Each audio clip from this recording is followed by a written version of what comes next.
What's up, YouTube? It's your boy Apollo. I'm here with another exciting video and opportunity to interview one of my peers who currently works at SpaceX. For those of you who don't know, SpaceX is a privately funded aerospace manufacturing company located in Hawthorne, California. And the current CEO is Elon Musk, who I all think we're familiar with, is a genius billionaire who is responsible for multiple um, innovative companies, all of which include but not limited to Tesla, SpaceX, and he was also the co-founder of PayPal, just to name a few.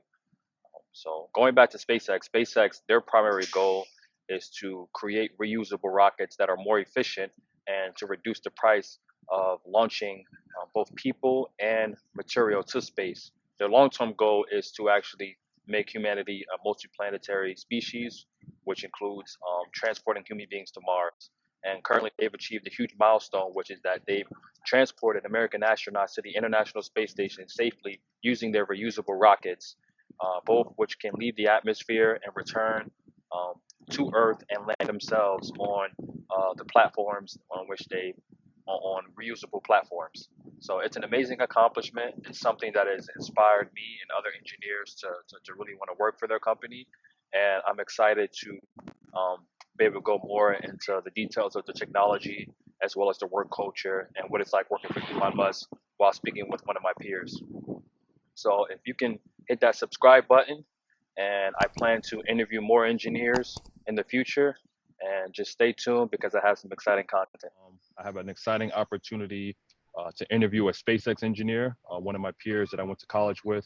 And my goal today is to give insight to aspiring young engineers as to what it's like working in the industry, especially in the competitive market. So first, I'll introduce myself briefly. I am an engineer from Syracuse University. I graduated, got my aerospace engineer from I got my aerospace degree from Syracuse University back in 2017, and now I work in the industry as a composite engineer in San Diego, California for General Atomics. And my peer with me, we also went to Syracuse together. His name's John.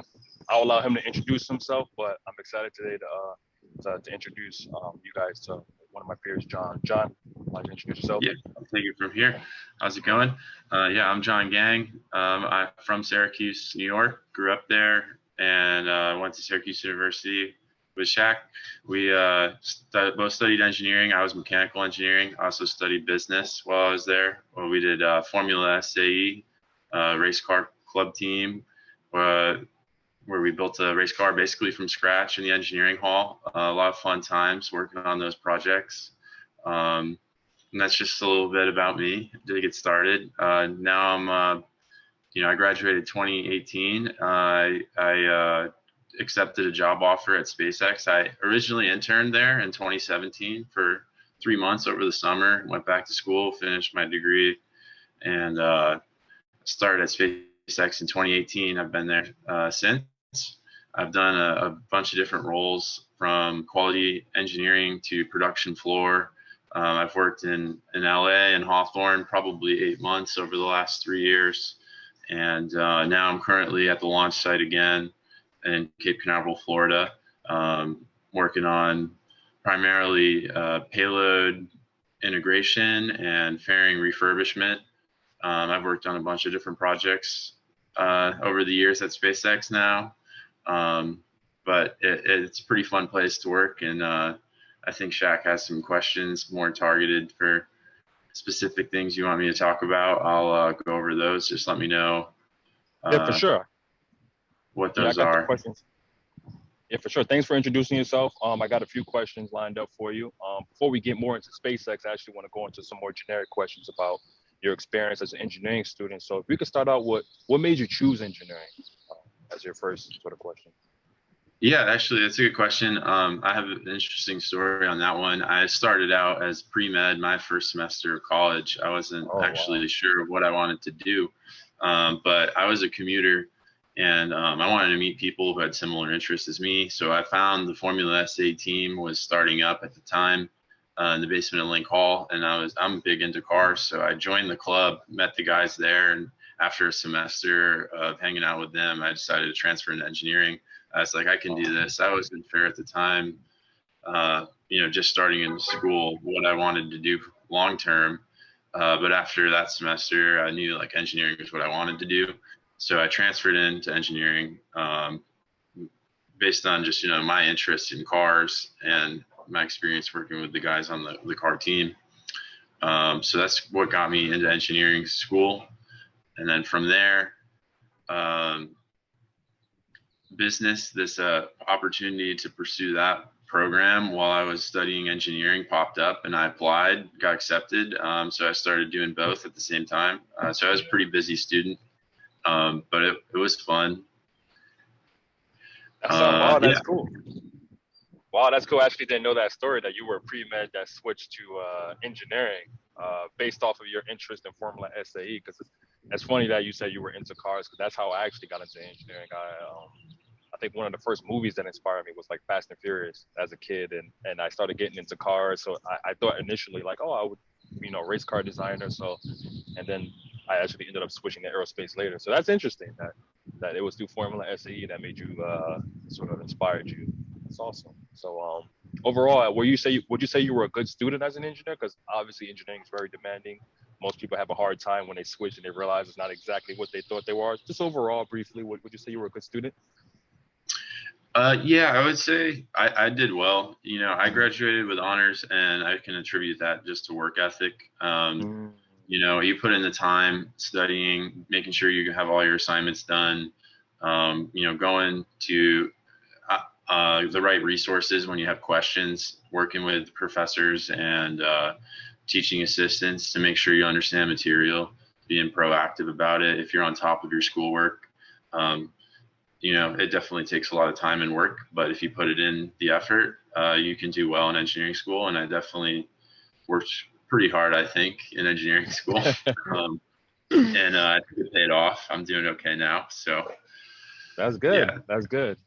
Yeah, yeah, that's the honest truth. I try to tell people in engineering, it's important. You don't necessarily have to be a straight A student, but you got to be. That first job is the hardest job to get, so you got to have the good grades because they're going to be looking at that GPA. So I try to push that, above a 3.0 at minimum. So going on to the next question, how hard was you to find a job after college? I know you said you got your bachelor's, right? You didn't go to the master's program, right? It was just your bachelor's. Yeah, it was just my bachelor's, and then I My studied. bachelor's. I studied my master's in business while I was at Oh, okay, that's Syracuse. right. That's Yeah, right. yeah, Mhm. and then yeah, now I'm actually in school again, part time online, Oh while I'm working wow, at SpaceX. At UF, I'm doing my master's in aerospace engineering. I have nice. this summer and then 2 classes left, and I'll be done with that. Um, Okay. So yeah. yeah, So so go so when you ahead. right after you graduated, how when you went through that application process, like how hard was it for you? Did you how many jobs did you apply to, and did you find it difficult, or was it easy right after graduation? So luckily I was able to accept the job offer before I graduated. Um, that job searching process was definitely pretty time consuming and a little stressful. I applied to a bunch of jobs actually. Um, Do you have I a think ballpark I number? probably like 30 to 40 jobs. I picked out like a list of engineering companies that I would be okay working for all over. I wasn't really restricted to a certain city or an area. So, there's so many companies you can apply to. I applied to a bunch. And then once people started reaching out to me, set up some interviews, and I had to make a decision on where I wanted to work at the end. It boiled down to just two companies. It was like either General Electric or SpaceX at the time for me. That's awesome. Yeah, that sounds about right. Similar to me, I applied to about 40 to 50 jobs. Did you have a strategy, or did you have people review your resume? Like, was there anything you feel like you did that really helped? Yeah, I definitely think in the resume is the most important aspect, especially now on the flip side, like hiring people at SpaceX, reading resumes, and the biggest thing we'll look at is the resume. Cover letters, not really that important. We get so many resumes. I usually weigh the resume very heavily. That the cover letter is not going to sway me one way or the other. So spending a lot of time on the resume is something I highly recommend. There's some like really good resources out there. There's like AI algorithms that will review your resume and give you feedback. I think it's like one is VMock. You pay like $20 and you get to recycle different iterations of your resume through the tool, and continually make improvements to it.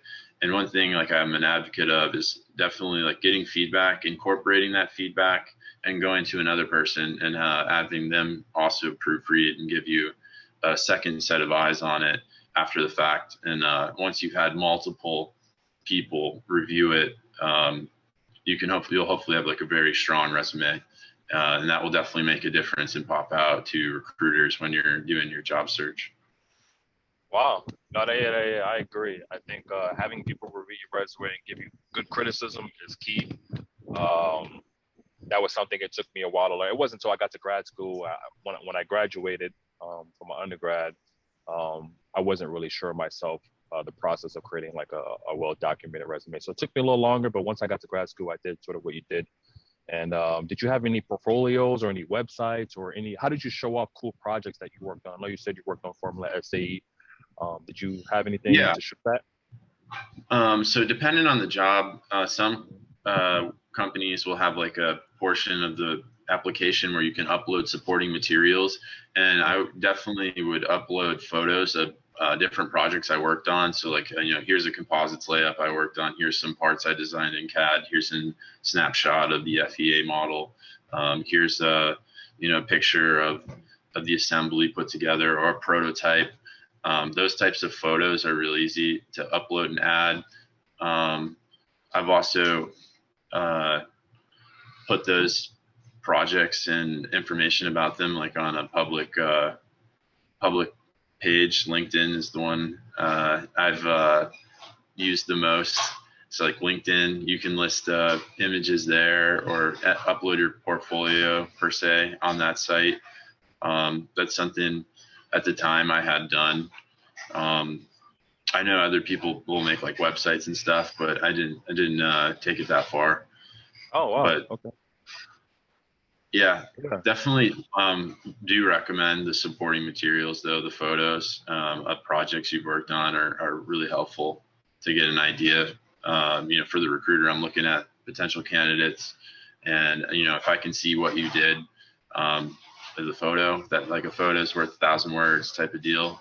That's really helpful, and it also makes you stand out because not everyone puts in photos of projects. So.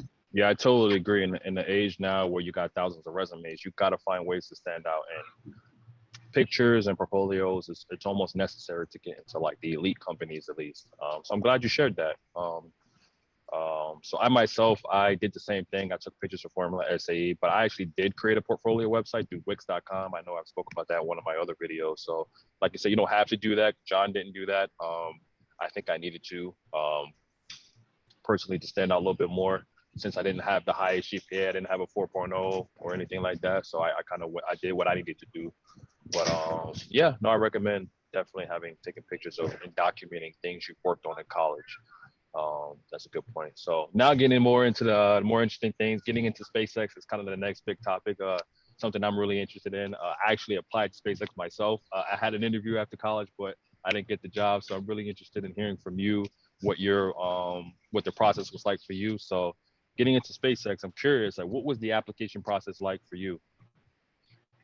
Yeah, the application process for me, I applied online. I had a recruiter reach out to me. They called me, asked me what I knew about SpaceX. They have like a couple canned questions that are real basic engineering concepts. If you pass those, then they set me up with a more formal interview with an actual engineer. And that's just on the phone, 30 minutes. So I did like 2 or 3 phone interviews. The first one I did was with an engineer, and then the second one I did was with 2 engineers on the phone. It was like a conference call. That was to get hired for my internship. And then on the return full-time offer, I had to re-interview again, also on the phone. And that was with one of the engineering managers. We had like a 30-minute phone conversation. And they offered me an associate position actually, which is like a temporary role for about 3 months. And if you do well, they'll hire you on full time. There's 2 different paths really to getting hired full time at SpaceX. You can go the associate route, or you can be an intern, get associate offer to come back, or you can interview for the full-time right out of the gate. And the full-time process is a little different in that after the phone interview, if that goes well, you get called on site to present to a panel of engineers. And if you pass the panel, it's just you presenting on a topic we provide or a project you've worked on.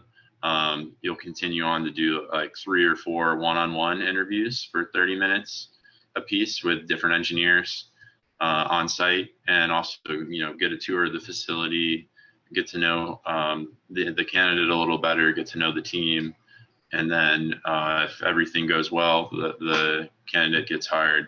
Now, for me, I like I said, went through that post-grad program. I worked on a project at SpaceX while I was in that position, and then presented it to our exec staff.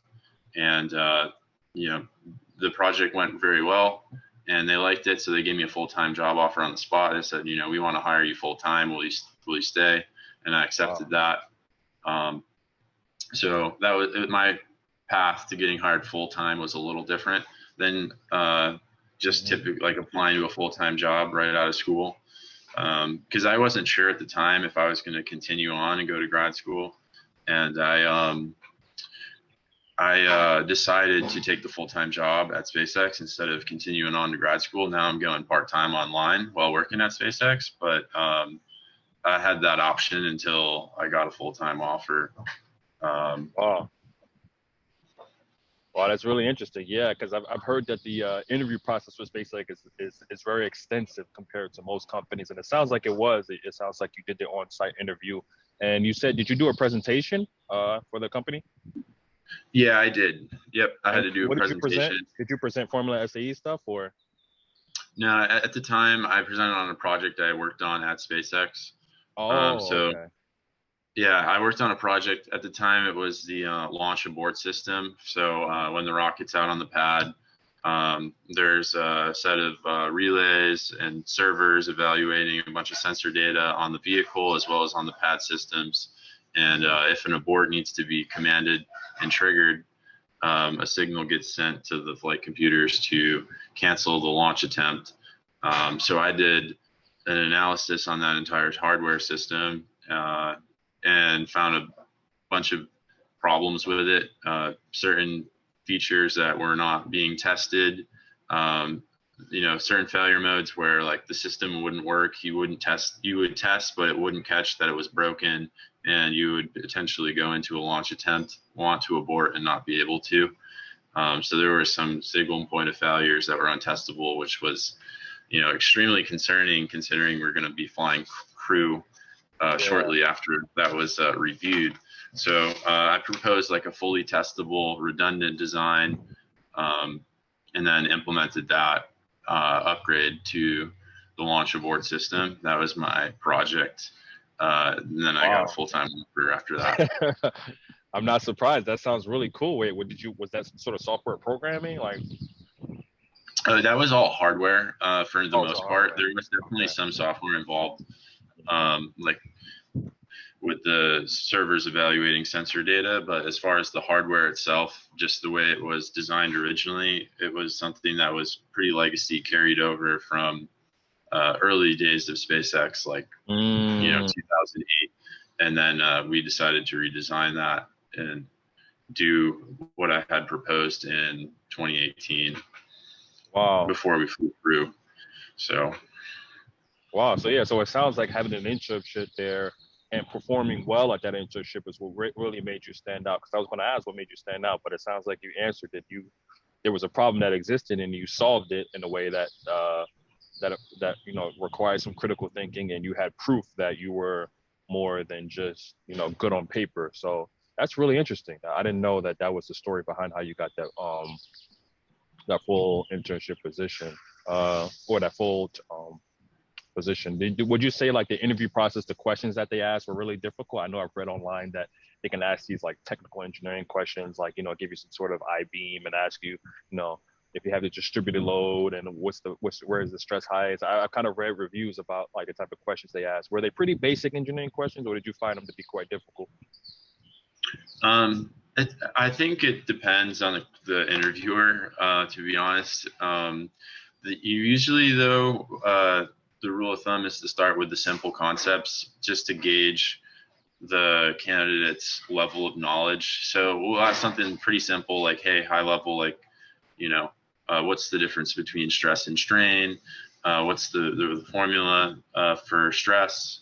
And if they can answer that, we'll take it, a step deeper and ask something that's more specific and technical about a concept. And you can kind of keep prying into like how much does the candidate really know about the subject, and then get a feel for, how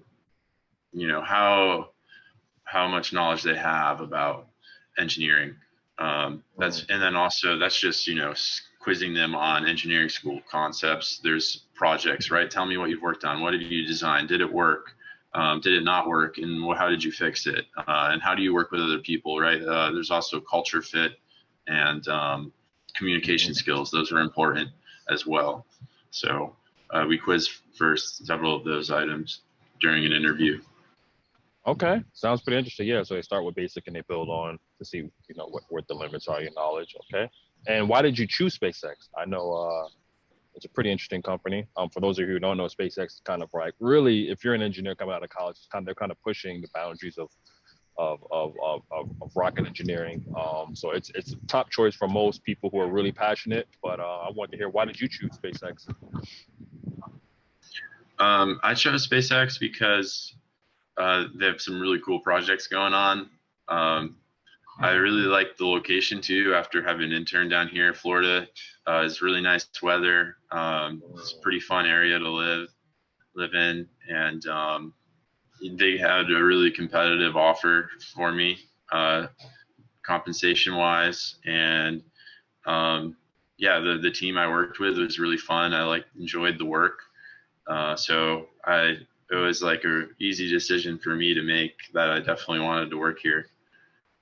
That's what's up. That's pretty cool. Okay. And what tips would you give someone that is trying to get into SpaceX? What do you think is like ways to really stand out for somebody trying to apply? Yeah, I think the best ways to stand out are getting hands-on experience, doing extracurricular clubs. And that's back to like the resume. Like if I see someone's got a 4.0, but they had no extracurricular experience or no internships, that's not really cutting it. And there's someone who maybe has a lower GPA because they spent time outside of the classroom doing hands-on stuff. They're doing, Rocket Club, Baja, SAE. They're doing any of those activities or even research. That's a huge plus, and that definitely makes a difference. And the candidate will stand out if they have good research and extracurriculars on their resume. That's awesome. That's the one thing I try to point out. It's not just about GPA. It's really about hands-on experience, extracurricular activities like Formula SE, Rocket Club, and side projects, having your own passion side projects. But that's where you're going to learn the most. Like textbooks, exams, quizzes, like you don't really learn when it means to be engineers, in my opinion, until you start building things. And so no, thanks for sharing that. Now we want to go more into just working at SpaceX. I'm really curious to ask overall what it's like working at SpaceX. I've heard heard wide range of things. Obviously, there's a lot of exciting projects that go on there, but I just want to hear your overall experience. I know there could be stress. There's good and bad to working at every company. So what would you say your overall experience working at there is like? Overall, I'd say it's pretty fun. I mean, definitely it can be stressful. Depends on how much you're able to handle, like the pressure of deadlines, getting things done, being able to manage your time. But personally, I think in the beginning when I first started out, you're like learning a ton of new stuff, trying to figure everything out. Like not only are you getting up to speed on these cutting edge systems, like now you're also responsible for advancing them, right? So there's a steep learning curve. It's definitely a bit stressful in the beginning, and it still is to this day. But at the beginning, it's also like pretty awesome. You come on in, you're working on cutting edge aerospace. You're super excited to be there. And I mean, I'm still excited to be there. We're doing super cool stuff. It's pretty upbeat. It's a positive attitude environment, and you're working with really awesome people. The coworkers are fun to work with. So yeah, I think it's a pretty awesome place to be. I'm like really excited too about the projects we have coming up. Like flying crew was a huge milestone for us. You know, the return of American astronauts to space from American soil was a That big was deal. It's a big impressive. milestone. Huge, You big know, deal. Yeah. yeah, almost 10 years since the shuttle program shut down. So Wow. uh, that was a huge win. So that's super exciting. And like most recently, just a couple days ago, flying the Starship um, and landing the Starship. Even though I work in Florida, like the company is a pretty big community, and that's a huge success milestone for all of us. Seeing that Mm, booster go up and land, the test flight was awesome, and yeah. we're launching a ton of Starlink missions right now, and watching launches are awesome. Just like the job has a lot of awesome perks. It's a fun place to be. That's pretty awesome, man. Yeah, man. I'm definitely jealous. I've been following SpaceX since I was in college, so I know all these exciting opportunities that or projects you guys have had, especially putting the astronauts at the space station safely. That's not an easy challenge, and having reusable rockets that land themselves. I mean, you guys are really pushing the boundaries, man. And I respect what you guys are doing so much. So, what would you say you like most about working there? What's the coolest project you've worked on, or actually, what's the coolest thing you've seen that working at SpaceX? The coolest thing I've seen. Well, definitely the coolest thing I've seen, I would say, is working with the astronauts, Oh, that's sick. being able to see the astronauts at work. At one point I'm like sitting in the commander's seat of the spacecraft, doing some inspections and checks, and Oh, that's really? pretty Oh, cool spot to wow. be at. Yeah, there's some really cool stuff we get to do and see at work, and just being a part of the space program, being able to interact with all the people there and the astronauts. That's probably my favorite aspect of the job, is just the people I get to work with. They're all awesome, and we're doing cool stuff together. Wow, I didn't know you had a chance to even interact or see the astronauts. Have you had a chance to speak with them? Yeah, yep. I've chatted with a few of the astronauts at one point or another. They occasionally come out to the launch site to see how progress is going, and then obviously they come out when they go to launch to space. Recently with COVID, there's been more restrictions, but before it was pretty easy to go up and shake their hand and talk to them for a little bit, get to know them. Wow, that's really cool. That's really cool. So you not only get a chance to, well, you had a chance to meet some astronauts. You not only get a chance to inspect parts or just staring at a computer screen, but it sounds like you've been inside the spacecrafts. I know I've seen a video of one of the interfaces where it looks like they have a pretty clean design in the command center of the spacecraft, where it's just like a bunch of screens, touch screen, and aren't that many buttons like this, like the space shuttle. Is that still the same design process? We have a clean sort of touch screen Yeah, process.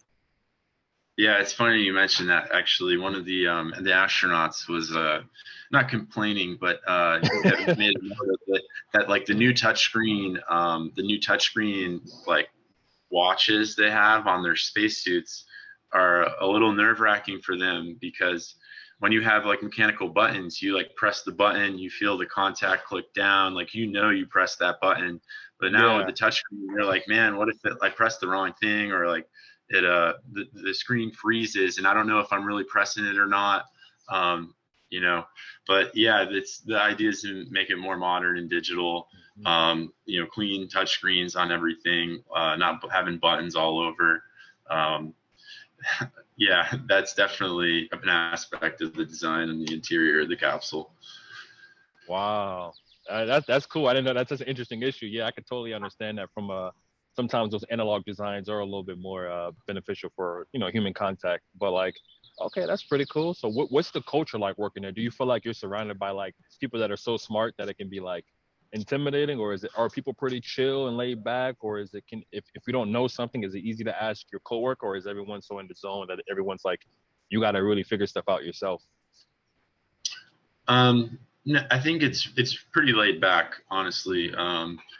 like the most powerful resource you have as an employee is your coworkers. And if you're ever not sure about something, it's like encourage, just go ask. There's tons of people willing to help. Obviously, there's times when people are slammed and they're like, hey, would happily go over this with you. I just can't do it till tomorrow or later this week. But yeah, the coworkers are all great. I mean, I'm in the point now in my career where I'm helping new hires learn the systems, and I'm explaining them to them, and I'm more than happy to go over it with them. And there's still things I don't know. I have to reach out to the experts. And I think that's one of the huge perks of working at SpaceX is you have access to subject matter experts you can reach out to and learn from. If I'm not too sure about something, like in propulsion, for example, I can reach out to the lead propulsion engineer and, hey, you have 10 minutes to talk on the phone. Let's go over something. Could you explain this to me? And if they'll set up some time for you and go over that. And we have like lots of lunch and learn presentations. Occasionally you can, go see an hour presentation on a system someone's designing or what they've learned from a project they've done in the past. So there's like constant learning going on at SpaceX. Okay. So the culture is like super fun crowd as well. It's not all about work too. It's also like work hard, play hard is a mentality a lot of people have, where a lot of people are working longer hours, but willing to meet up after work to go out for drinks and food and have fun. It's a pretty fun place. That's good to hear. That's good to hear, because I know I've heard stories about some people being overworked, but it sounds like, at least you're in a department where you have a healthy work culture. So also, to every company, there's always good and bad. So asking, like, what do you think is the hardest thing or the thing that you like the least about working at that company? Just give me an honest perspective, because every company has its drawbacks. Yeah, I think it depends. The worst thing at SpaceX probably would be the hours potentially, or the schedule, depending on what team you're on. Like right now, look, I have a pretty great schedule. I'm on a Sunday to Thursday night shift, but there's teams that'll have to support like weekends, day and night, and they'll have to rotate through working weekends. So you may find yourself working a lot of weekends, and for some people, that's not what they want to do with their time. So it's a turnoff. Or the long hours, depending on where your department's at, can be a major drawback of the job.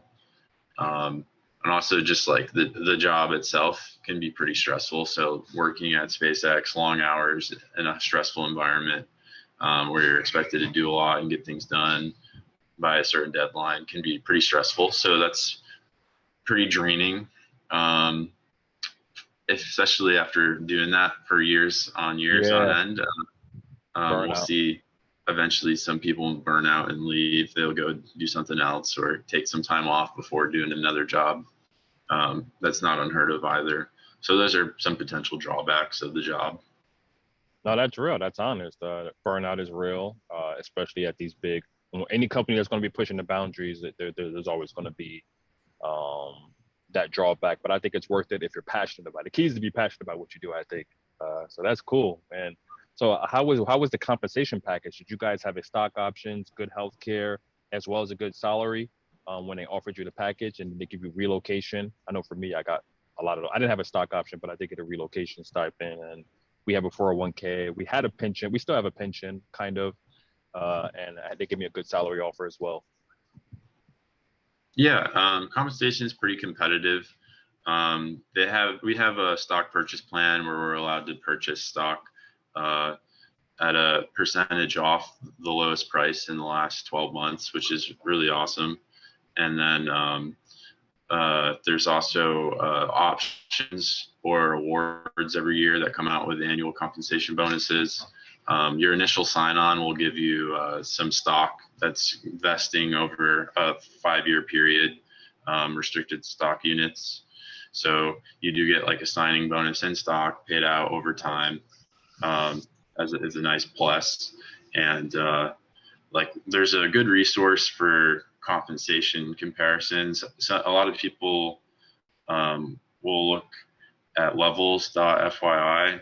I think that's fairly accurate and gives like a good ballpark number for what salaries and compensation with stock packages are for engineers at SpaceX. So I would recommend checking that out if someone was interested in finding out more. But yeah, very, very happy with the compensation and pretty competitive. I'm definitely open to making more money. I've worked the night shift and I have a side gig in real estate. So, Yeah. I wouldn't say it's that competitive, but it is pretty good. Yeah. Yeah. No, I think I've heard stories about that, they may not pay as much as some other companies because obviously they have a mission, which is to get people to Mars and to divert as much money as they can towards rockets, which isn't cheap. So I get why they may not pay the max dollar that, Google may pay. But, I think it's worth, if you're passionate about rockets, I think it's worth taking a slight pay cut to like Google but working somewhere that you love.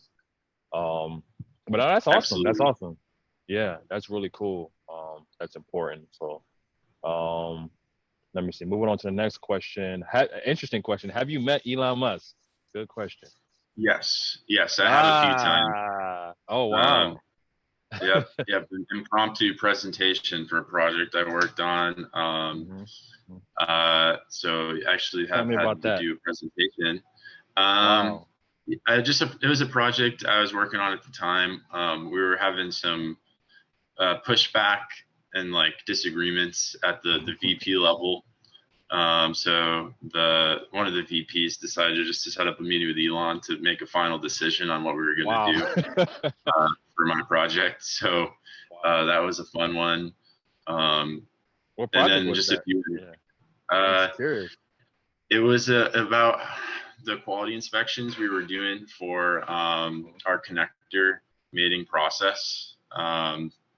There was a debate on what level of verifications are required and how much documentation do we need of the connections. So that was what the debate was about. And did he grill you during the meeting? What was he like? What was his personality like? Was he like, yo, what the hell's going on? Or was he pretty laid back? It was a pretty quick one, where like the facts were presented and like a decision was quickly made. It was just like, hey, I agree with this side of the argument and I think we should do this and this makes sense. And then there was, some concerns were voiced and ultimately I ended up just deciding to go with what I had proposed. That's pretty dope. So you proposed something that Elon agreed with. Do you think that did you actually speak with him one-on-one, or was it just kind of you were in a meeting at a distance and he agreed and that was over? You never really spoke to him again one-on-one. No, that was just a group meeting. It wasn't just one-on-one. No. Okay. No one-on-one with Elon. I only had a few individual interactions with him. One of my roommates at the time was buying a Tesla, and he was signing the visors in the car if you bought one that day at SpaceX, and the design studio of Tesla is like right behind SpaceX. So one of my Kevin Gautreaux from Syracuse, he was the one buying the Tesla that day. So he got to I took a picture of him and Elon, and Elon signing his Tesla. It was an interaction we had one day. And I've called into meetings, but he'll have all hands where there's the whole company there, and Elon talks to all of us. We get like our annual update on how we're doing, stuff like that. But those are the extents of my interactions with Elon. Okay, that's pretty interesting. Yeah, because I heard he's an interesting character. Was he pretty normal? Was he eccentric, or was Yeah, he's cool. He's a nice guy. He's very reasonable. He just wants what's best for the company and what will get the vision he has done as fast as possible. He's always looking for the most cost-effective way and time-effective way to get things done. That So makes sense. definitely an awesome businessman, great marketer. Uh, you know, definitely as a business owner, is he's doing a great job, I think. That's pretty awesome. Yeah, I agree. It's amazing what he's doing managing SpaceX, Tesla, the Boring Company. I don't know how he has time for any of this, but he's definitely an inspiring person. No, that's pretty awesome. Just got a few more questions before we close out. I know in engineering it could be predominantly male driven, so I was curious, how is the balance between men and women? Are there a lot of women in your department? Would you say it's like 90% men, 10% women, just like it was in college, sort of in aerospace? Yeah, actually, SpaceX is very good about diversity in the workplace. There's Hmm. a lot of girls in our engineering programs. I know my team personally right now is about 13 engineers, and honestly, 6 or 7 of them are female. And my current boss, is a female as well. So Wow. there's a good number at SpaceX. I'm not sure, percentage wise what it is, but there's definitely much more, many more girls in SpaceX relative to men than there were in like my engineering program when I was at Syracuse, for example. But yeah, That's really SpaceX interesting. is pretty good about that. That's pretty dope. That's pretty dope. That's good to hear. I think we can definitely work on that in my department. But there's a few women there, they gotten better at it, but that's really good to hear that they have a better balance. So closing out, just the last question. Do you have any last words of wisdom for engineers in terms of um obviously you're in the industry. Actually, one of the biggest questions I want to ask closing out is, I know it's a lot of times like what engineering is in academia and your expectations can be very different from actuality. Would you say that all the things you thought the industry would be like um, is actually what it's like? Or would you say, were you let down, or was it better than what you thought? Working at SpaceX, would you say from academia to the industry, was it what you thought it would be, or Yeah, was a lot actually, different? I think I can answer that pretty well. Academia gave you like the foundation to be an engineer. What you study gives you the concepts that you need to know to go execute on the jobs and understand what's going on. It's like the essential fundamentals, the base you need to be a successful engineer. But what you actually end up doing is much different. And the skills you learn in school are what help you succeed as an engineer. What you learn in engineering school, you'll use some of it, definitely not all of it. And, you'll call on different portions of your education at different points in time. But you're like a perpetual student, constantly learning new things. So I think like what you learn in academia is the solid foundation, and then you build on that as you continue to grow and learn as an engineer. Um, and that's like in itself what we do, right? We're cutting edge. We're constantly teaching ourselves how to make things work or make them better. So learning is continual Yeah, on an endless level of how much better can we make things. You know, when I first started at SpaceX, rocket refurbishment was one of the projects and products I was working on. It took us about 9 months to do booster refurb, and now we're down to under 7 days. So we've come a long wow, way, that's really and good. that's all through continual, endless learning of just how can we design parts better for reuse, how can we maintenance this faster, stuff like that. That's pretty awesome. No, that's a great words of wisdom. I always say being a student of life, that's the one thing I learned was that after college, it doesn't end. Like you get on your job, you're really going to have to learn. College taught you how to learn. And when you get to your job, you're going to have to learn all the skills of that specific company because every company has a different process, a different spec. So I agree that you learn that you're constantly learning. Me, I'm constantly picking up books on topics, whether it be for the software I use at the company or I'm constantly pushing myself. So I totally agree. That was some great advice. And I want to say I really appreciate your time, willing to interview and give us insight on what the industry was like. Um, I myself I'm definitely inspired by what you're doing. I definitely would love to work with SpaceX someday. So I definitely look up to what you guys are doing there. And thank you for your time. Yeah, awesome. I appreciate it. And definitely put an application or two in. Definitely. We got to get you over here, man.